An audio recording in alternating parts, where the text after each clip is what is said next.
Dear all, this is Strategic Business Development Program Strategy Work course and the lecture on resources and capabilities.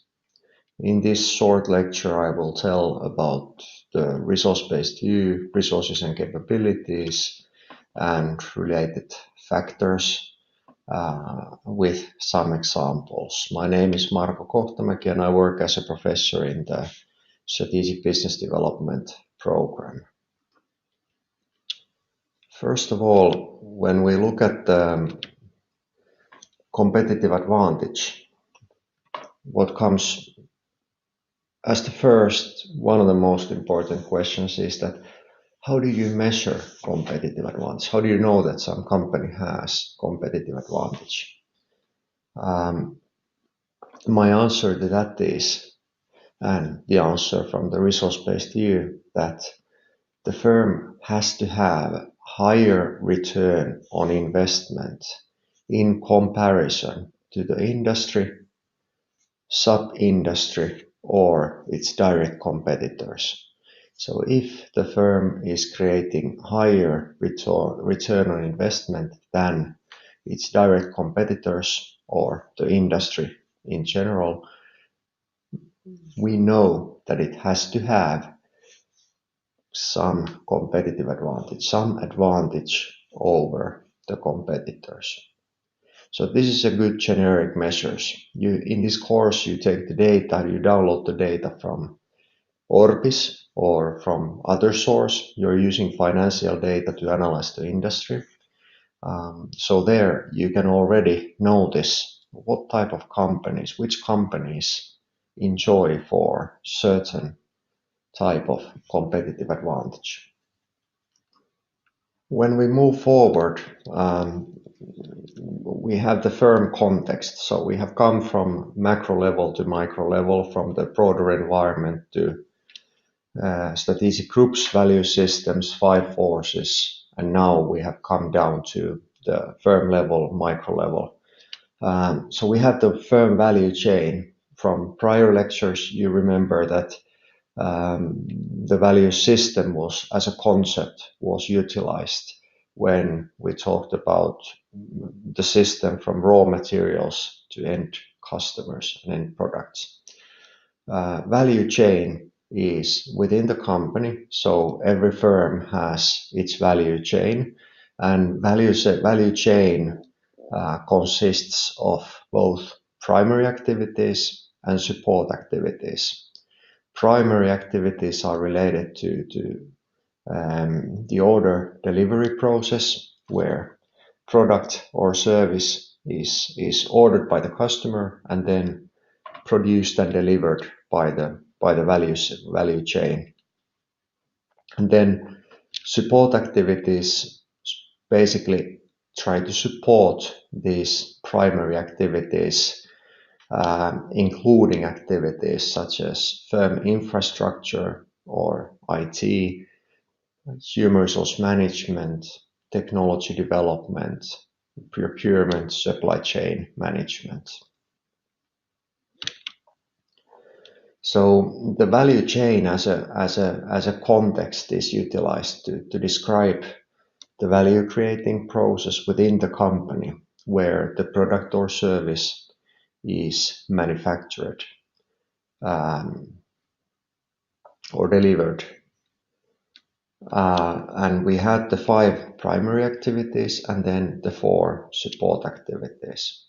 And the competitive advantage of a firm is created within the value chain. So value chain provides the context for analyzing the competitive advantage.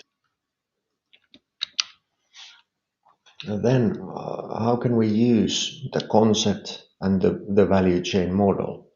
First of all, the value chain as a concept provides a generic description of activities. So any firm has to understand what are the main activities, the primary activities, and what are the supportive activities, and how within the company some of them insourced, some of them implemented within the company, and some of the activities may be outsourced. So it's a basic concept, basic frame to identify activities where the firm has its strengths and perhaps weaknesses. It's a tool for analyzing competitive position, and then of course to analyze the competitive advantage, which are the valuable, rare, inimitable, and organizable sources of sustainable advantage, and how we can improve value creation, enhance value creation, or decrease costs in value activities. So how to increase the customer value, and on the other hand, how to decrease the costs.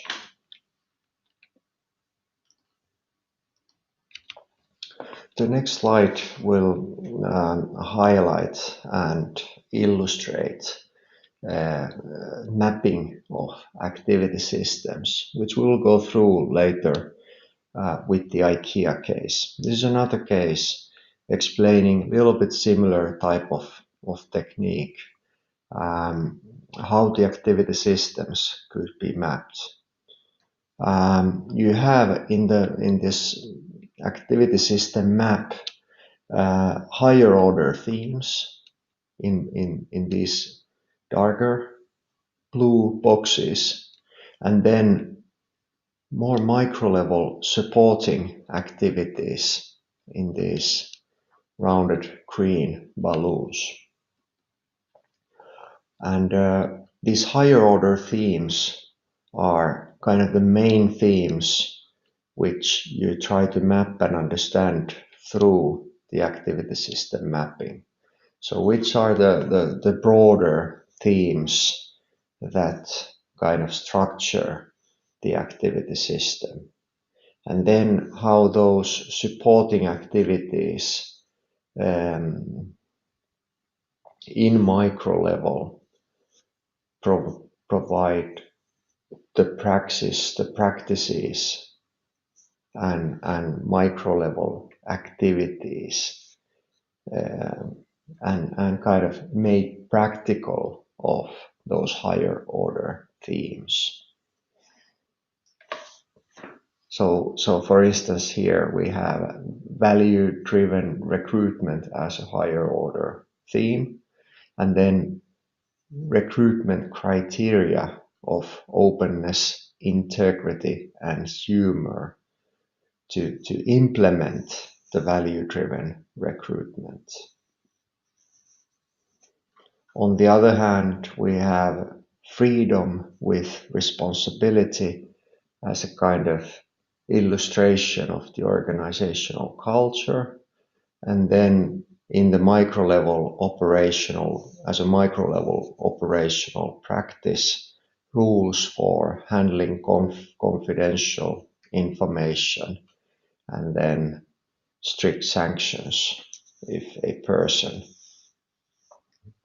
operates wrongly. We have clear stance on integrity, but at the same time we advise openness and not suppression.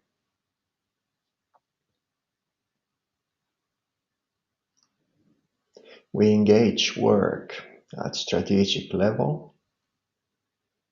We try to work. So this could be an example of activity system in a consulting company. Work at the strategic level. We prioritize clients demanding strategic advice, and we try to engage in public profile. So we engage in our firm to public debates which increase our profile. We work with interesting customers which offer knowledge, which improve our perhaps brand value, create us some advantage in terms of future customer relationships, in terms of knowledge development. And we use in-house methodologies for our work. We develop methodology and we try to productize methodologies. We also try to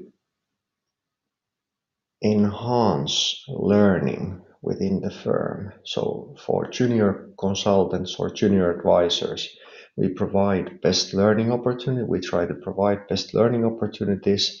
And on the other hand, we encourage partners to work with the junior consultants.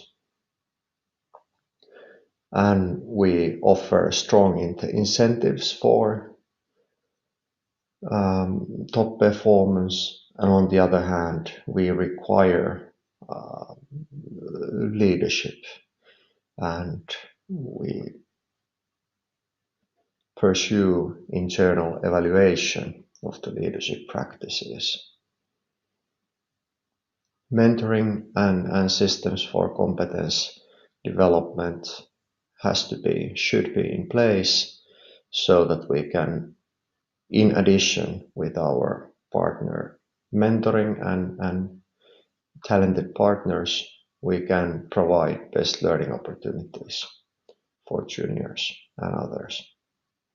So this kind of, you see how these enhance and work together. These higher order themes and supporting activities create an overall activity system which can create competitive advantage. None of them as such, none of the single activities as such would perhaps create competitive advantage, but overall, these factors working together in interplay, they are able to generate an activity system which is generating some advantage. Regarding the resources and capabilities, there are a couple of key issues that we focus also in this presentation, but all in all, where the resource-based view, strategic capabilities concentrate on. So what are resources and capabilities? The theory tries to understand the sources of competitive advantage and how resources and capabilities provide those sources. What types of resources and capabilities contribute to competitive advantage and superior performance, and how those resources and capabilities could be evaluated. And finally, how resources and capabilities can be developed and managed. When we answer those questions, I find Long and Vickerskog paper from 95 quite valuable and interesting. They provide good practical grounds for understanding how resources and competencies, together with processes and micro-level activities, in combination, create core capabilities of a firm. So to repeat, how processes and activities enable a firm to create competitive advantage from resources and competencies. So when we say that competitive advantage or the firm's core capability is generated in combination of resources, what often is meant, and here it is operationalized and made practical, so that we claim that this core capability is a combination of competencies and resources and processes and micro-level activities. And variety of combinations of these generate the core capability of a company. A little bit similarly as the previous example of the consulting company activity system.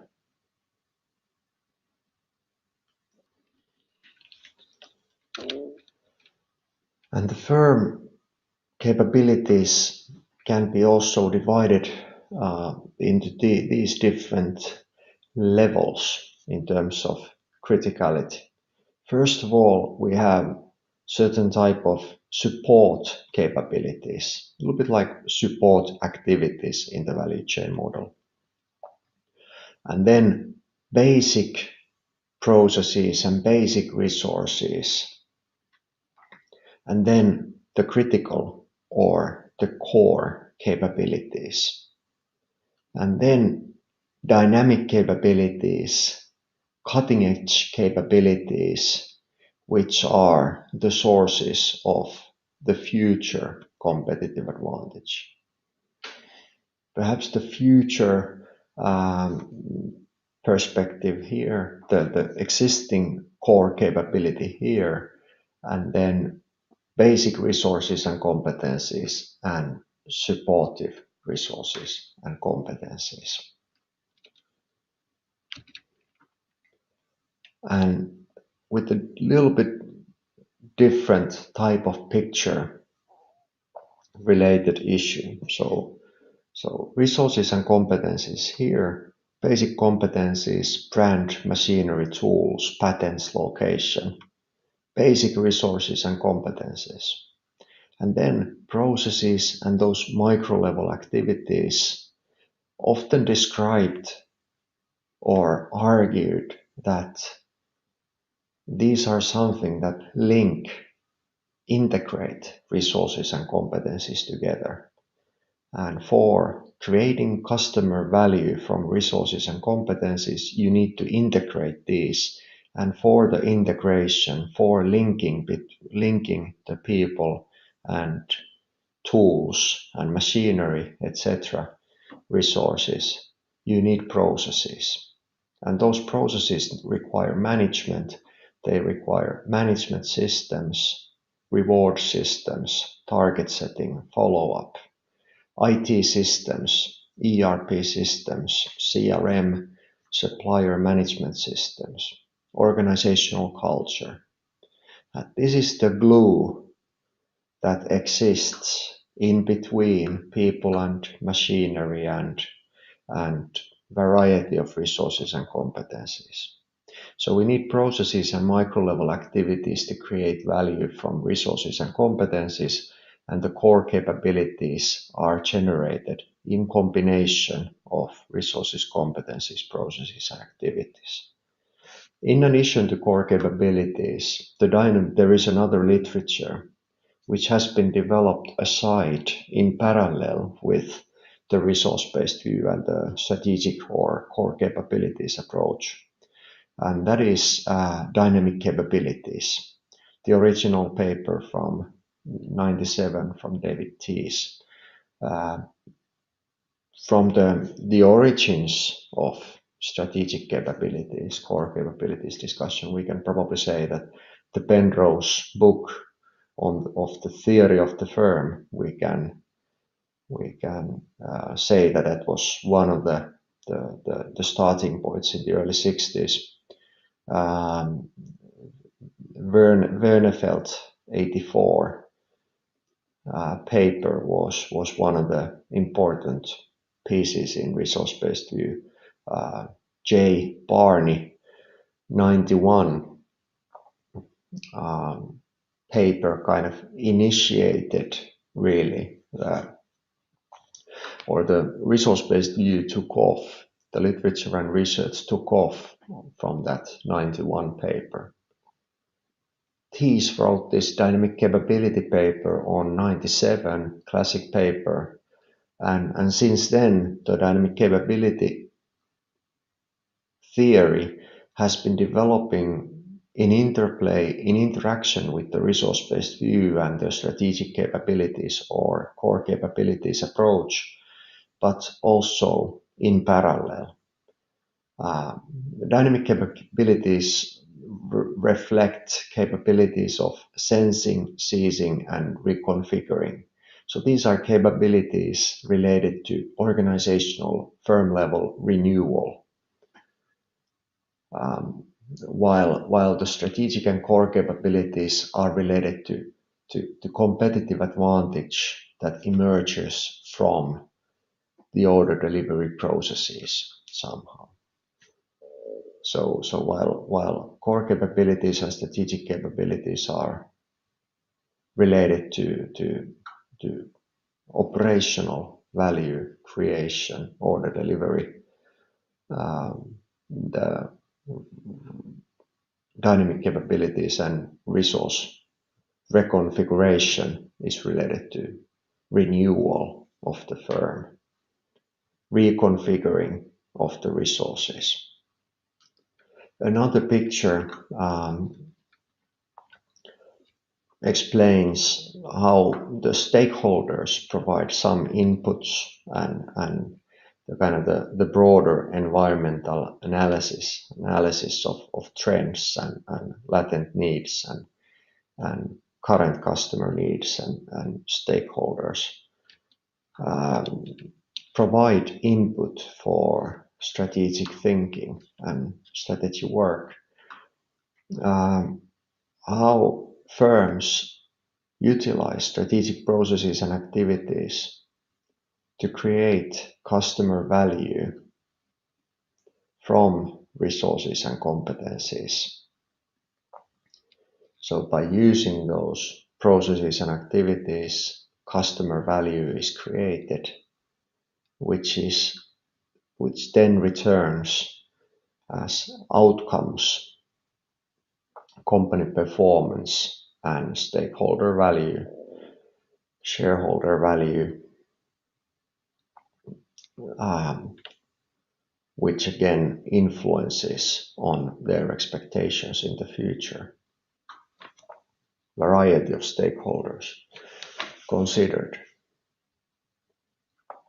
Point here is that stakeholders create some context, some expectations for the firm and influence on the strategy work and operations somehow through the management, firm management.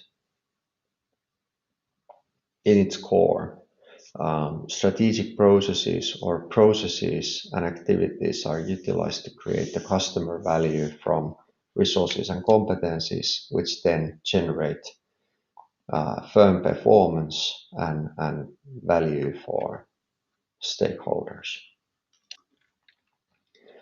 Basically, the next picture highlights illustrates the same basic idea, which was represented already by prior slides. This is from an article that we published 2017 from solution providers, manufacturing and technology companies implementing servitization, where we studied the strategic capabilities of these solution providers in servitization, and we identified these types of resources, distinctive resources, three types of strategic business processes: productivity related, customer value enhancing related, and then innovation related, which then result in the strategic capabilities of solution provider, which we coined as fleet management capability, technology development capability, mergers and acquisitions capability, value quantifying capability, project management capability, supplier network management capability, and value co-creation capability. So these types of distinctive resources and competencies are needed in combination with these business processes to create core capabilities or strategic capabilities of a solution provider. So basically the same idea as was demonstrated by prior slides, but in a different context with a different wording. The next slide then illustrates the activity system or the sources of competitive advantage at Ikea. This is one of the interesting examples of sources of competitive advantage. Of course, Ikea case and these issues are utilized as an example of multiple different theoretical concepts in different studies. But it's a good example of combination of resources and competencies and processes which generates a unique business model, a unique concept and competitive advantage. So we have those kind of primary activities or higher order themes as in the prior activity system or activity map. And then we have the micro level activities, more micro level supporting activities, which create operational activities to implement in practice the broader themes. So in the context of IKEA, we know that it's the competitive advantage in IKEA is based on low-cost Scandinavian design. The low cost and some design-related differentiation is at the core of IKEA. Low manufacturing costs. Modular furniture design related to Scandinavian simplistic design. Limited customer service, also related to low cost. And self-selection by customers. So very limited number of sales staff, for instance. Self-transport by customers. Large store sizes, large shipments, production in low-cost countries, effective centralized management of operations, cost culture. Kamprad, before he passed away, driving old Volvo, becoming known for driving an old Volvo. Extremely cost-oriented but informal, development-oriented culture. Modular Scandinavian design. And in-house design focused on the costs of manufacturing. Self-assembly by the customers. Wide variety. Knockdown kit packaging.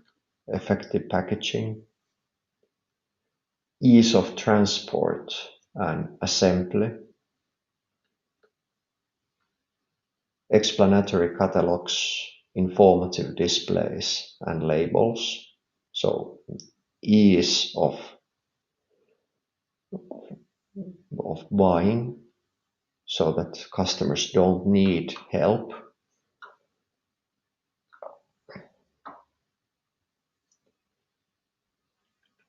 High traffic store layout, suburban locations, a lot of parking place.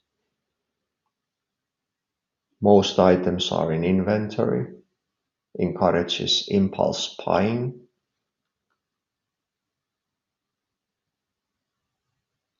Year-round stocking and ample inventory. So the whole concept is developed to support the same basic core capability, the same basic idea. How to create customer value through Scandinavian simplistic design in large volumes so that anyone can afford IKEA furniture. So in the context of competitive advantage and resource-based view, it's a very good example of how different activities, different resources, competencies, processes, activities intend to support the generation of competitive advantage. And this concept, these things together, generate the sustainable advantage. It's difficult to copy.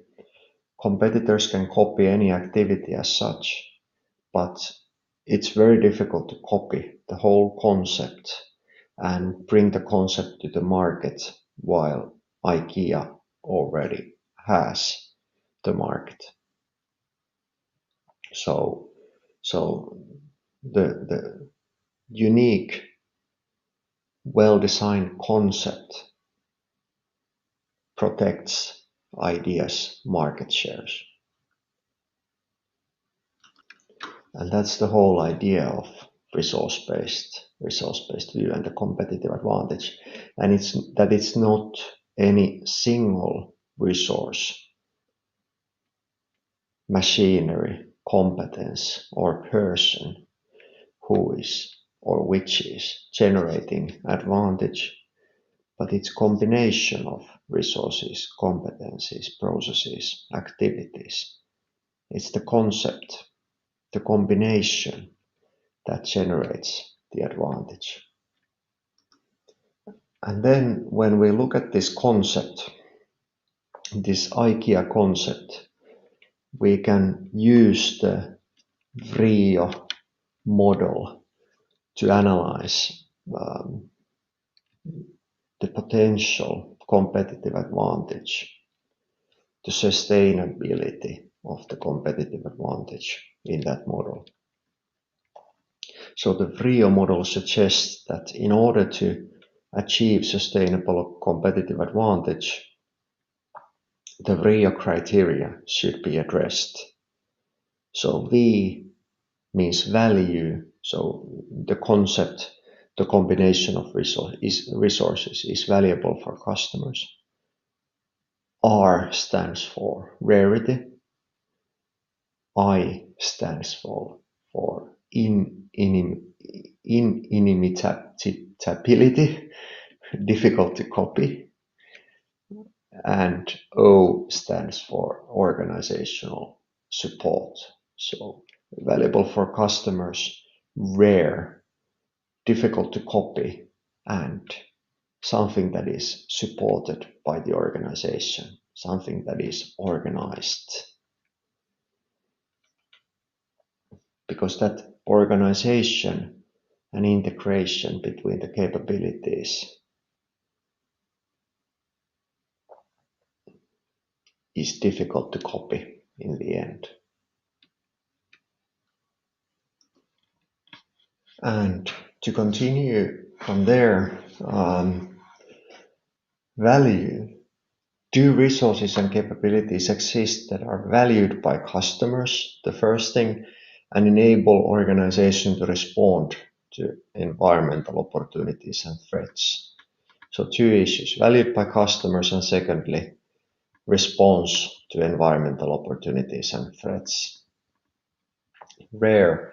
Do resources and capabilities exist that no competitors possess, which are rare, unique? So resources and capabilities should be rare and unique.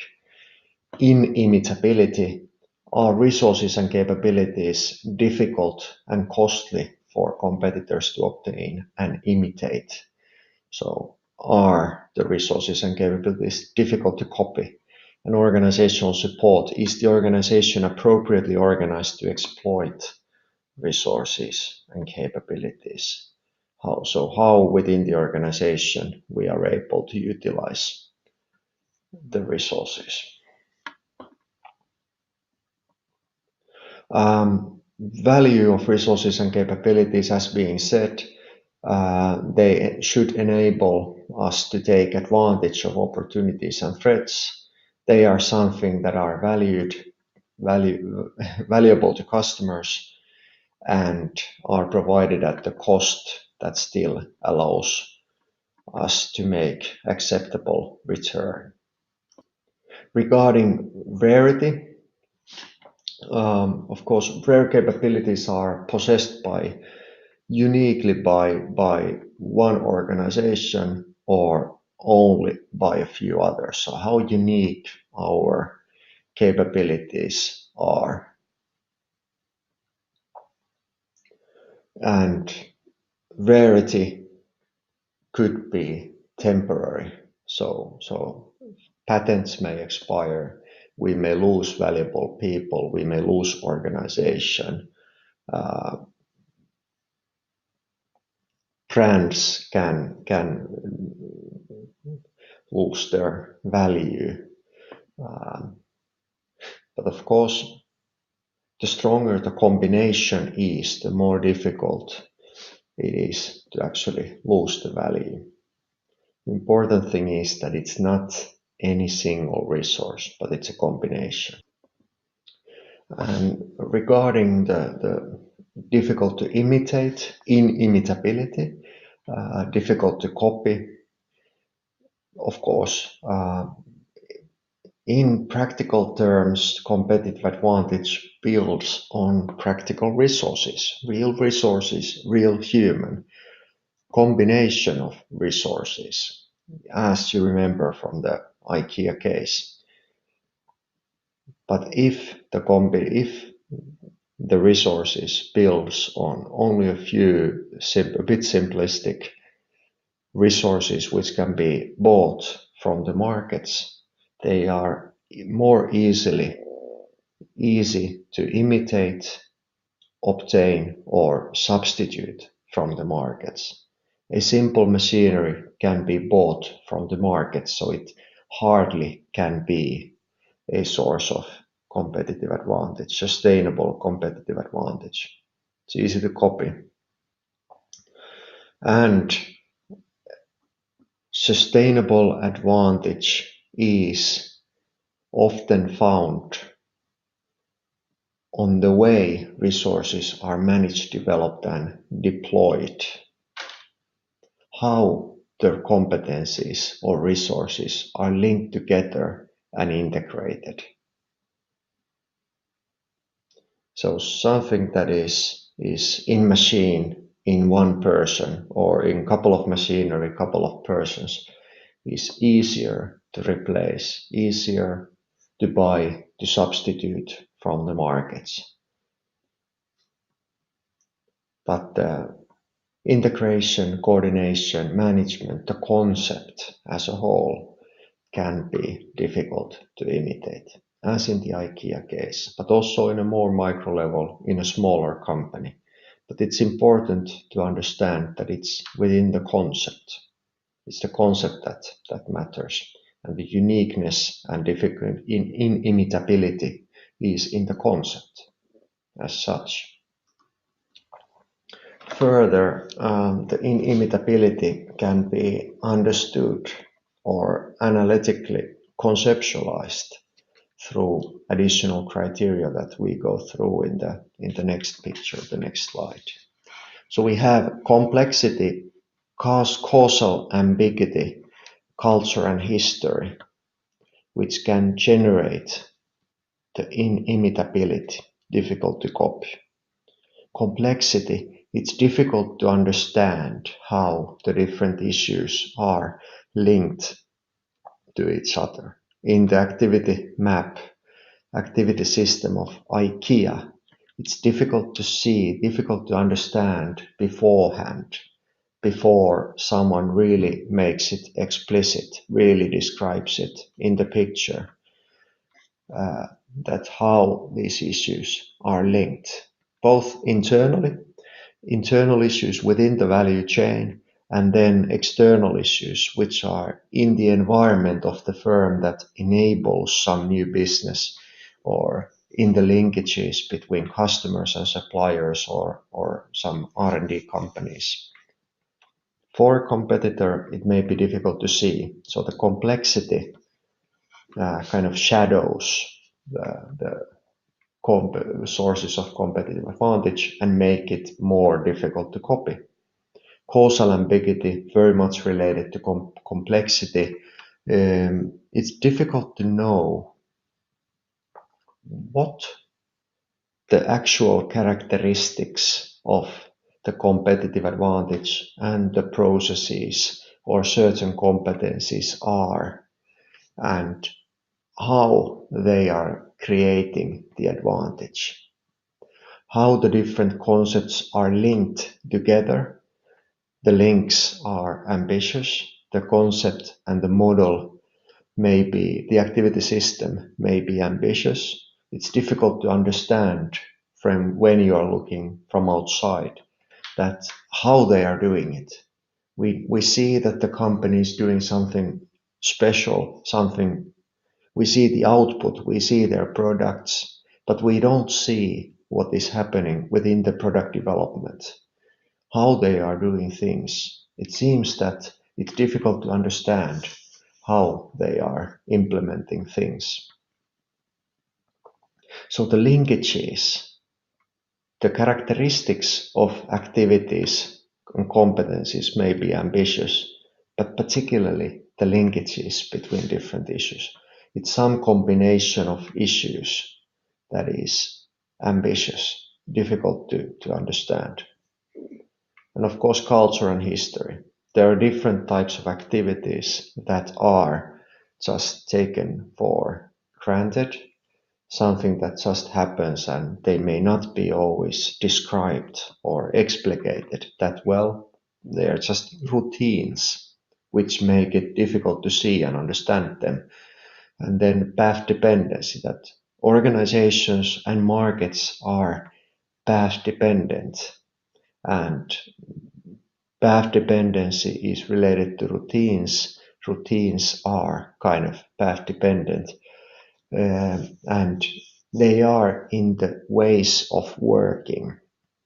So firms, their customers, the network, they all do things in a routine-like manners, path dependently from the history. They've been working for a long time together. They have strong ties, perhaps strong partnerships, networks. There are path dependencies, history that explains how these companies are operating. And it's difficult to engage for an external competitor who is analyzing that what they are doing right. It's difficult to understand, difficult to copy those paths, those histories, those partnerships, those social linkages. Many things even can't be copied. Something that is in very deep in between people, in between managers and employees in the culture, or in between the firm and its distribution channels. You know, some organization may have worked years and years and years together, and they trust each other. It's difficult for a competitor to come in between and break something that is extremely strong or copy something. It may be very difficult in practice. And then finally, the organization. We were talking about the Rio criteria, and now finally the organization, which is extremely interesting and important. The processes and systems, the organization that creates the glue, the integration between resources and capability, between resources and competencies. So very important criteria, the organization, the support provided the organization to create, to continuously create and recreate customer value and therefore competitive advantage.